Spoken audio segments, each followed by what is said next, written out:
Mga tinun-an sa lungsod sa Oslo na kadawat og tabang sa Kapitolyo.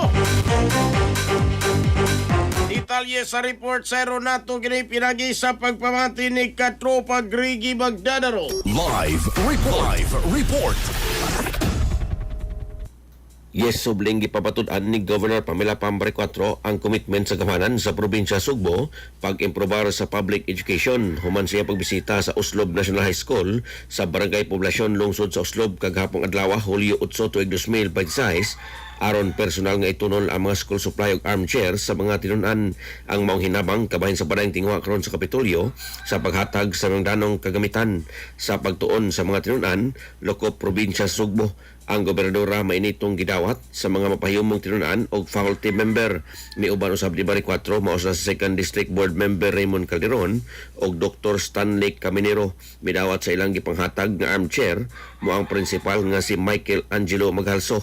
Sa iyang pakigpulong gipanuban ni Bari 4 ang mga tinun-an sa pagtuon og tarong og pilion ang pagkamaayo bisan pa sa mga kalagot og sayop nga impormasyon ang ilang masugatan kanunay social media ug online nining mao nga modernong panahon.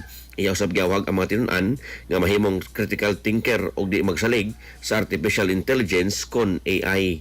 Sa ato mga katropa diha nga nagalubog og naghanap ang pananaw, inom kanunay og Vision X Plus of gel capsule gumikan kay kini kumpleto sa mga phytonutrients nga mo pagtar sa itong mga mata. Ano na kini lutein, beta-carotene, vitamin E ug zeaxanthin.